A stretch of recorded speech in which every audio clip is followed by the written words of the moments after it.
Welcome to the Backyard Professor Responds videos. I have found a series of videos that I think are interesting. They're pleasant. They're pleasant to watch. Some of them are a little longer than others. Not bad. It's from a gentleman calling his website Latter-day Saint Q&A. And his introduction video, it's only a couple of minutes, so kind of nice, just to see what this guy's up to. He's apparently been in it for 30 years, defending the church, etc. But he has two remarkable claims, statements, hopes, encouragements from two separate leaders of the church that I would like to at least take a couple of moments and express my impressions of what the leaders of the church are telling their students and their Mormon people to do on the internet. And this is just recently. It's not that long ago. Let's see this first clip.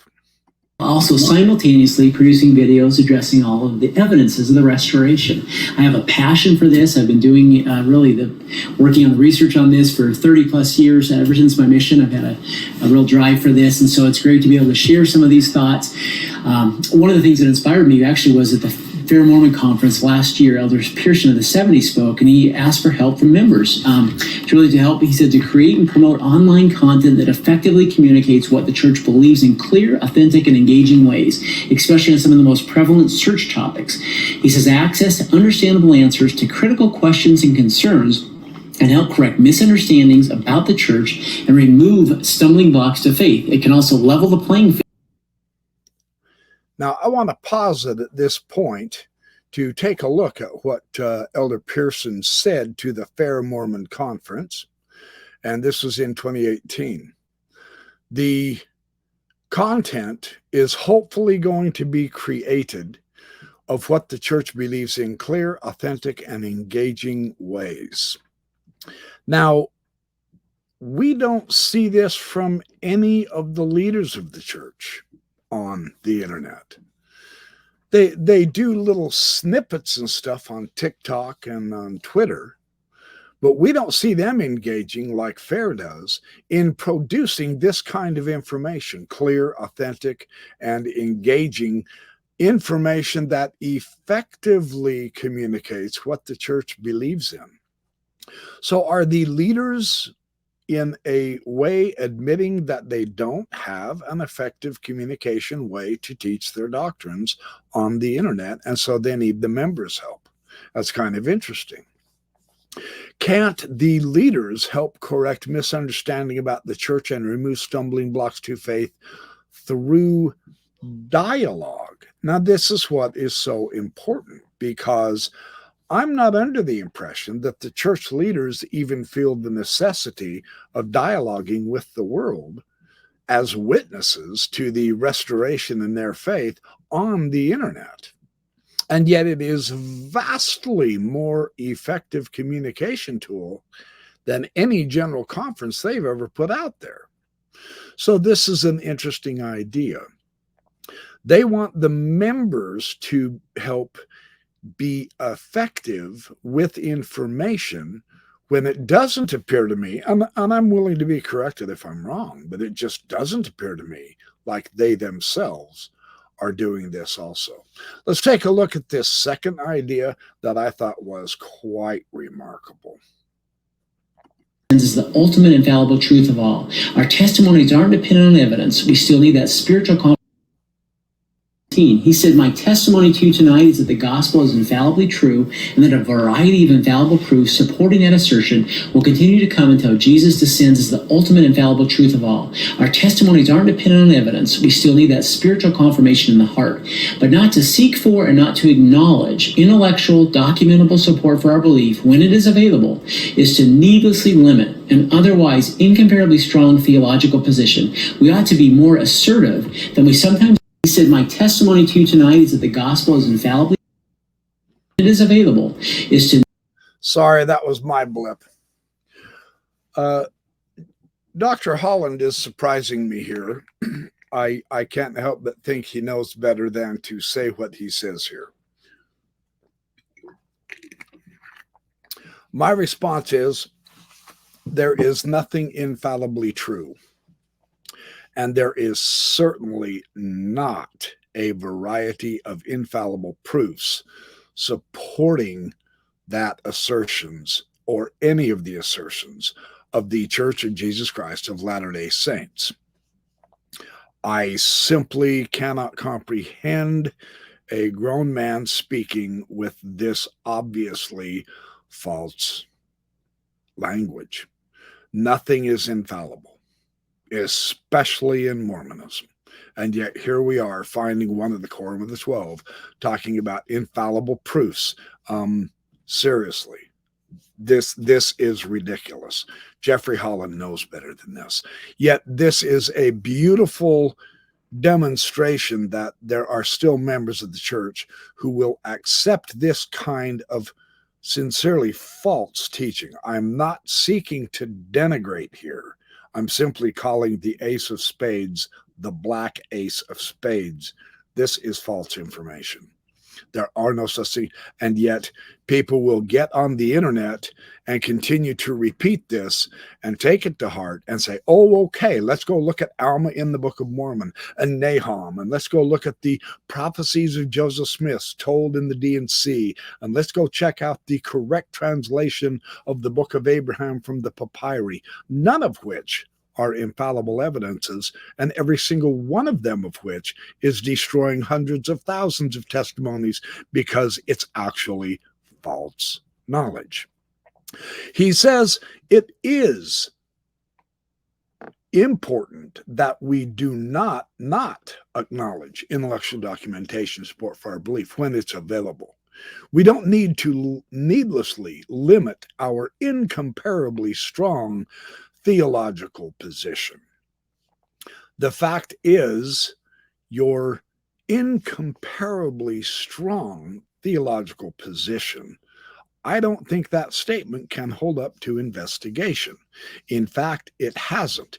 This is why the church leaders are pleading to the members to get with it. Get involved, start producing better content on the internet. We are being overwhelmed. We need to help level the playing field. Our teachings, coupled with the Holy Ghost, is not enough to help.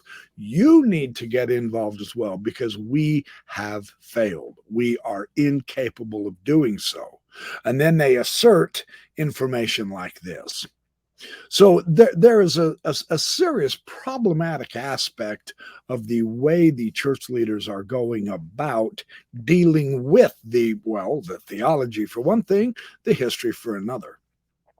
We ought to be more assertive than we sometimes are in defending our testimony of truth. What you ought to do is begin to demonstrate with infallible, impeccable credentials and arguments and logic how your infallible proofs exist in the first place.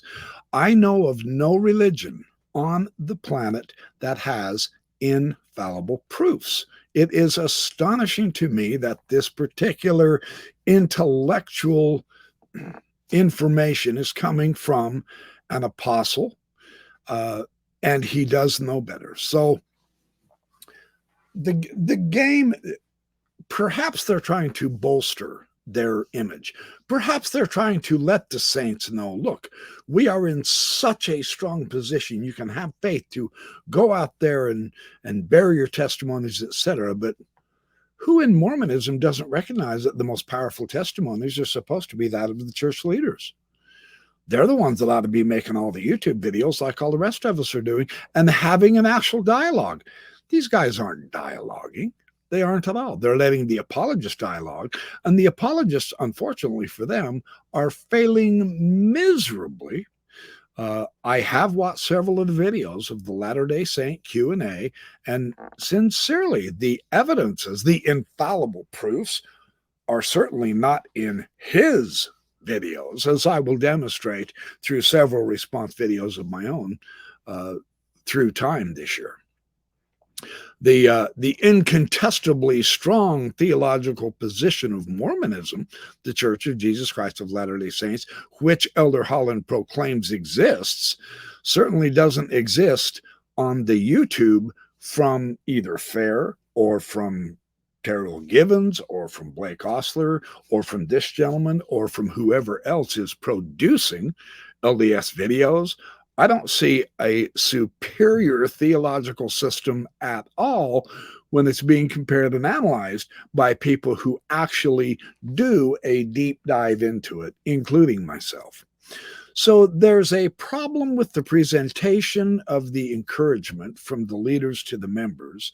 And there's a bigger problem when the members go all gung-ho and begin to share what the leaders have told them about getting on the internet with all of these infallible proofs and being able to intellectually hold your own, which, of course, the leaders know the kids can't any more than the leaders themselves can. Because when you stop and think about it, if the leaders really did know they had the truth, they would willingly dialogue through it online. They would do live sessions just like all the rest of us are doing, wouldn't it? And I mean in direct communication with the people. They would have websites, videos, etc., where they would have message boards where they could talk back and forth and discuss things back and forth. But this is not what you would see. Now, it is what you would expect to see from someone who has the truth, but that is not what we see from the leaders of the church. We see them fobbing it off on the apologists because it doesn't appear to me that the leaders want to take a cold hard stance themselves and be responsible for their own words. They're hoping the members can convince enough of those people who are uncritical in their thinking that what they are presenting on the YouTube are infallible proofs of their obviously strong and powerful theological position. And none of that ever happens. Not ever. Every video that I've watched, I can respond to and show why I don't think it's strong at all. And I will be doing so in the up and coming years. This is my beginning of discussing a little bit of the Latter-day Saints Q&A. He makes great efforts. I mean, you got to give the guy A for effort. True. But his content just does not match the expectation at all. And it begins in this very introductory video. So stay tuned. I will produce more responses to many different Latter-day Saint attempts at trying to demonstrate those infallible proofs, as Jeffrey Holland says they exist, and of which I find exactly none of them.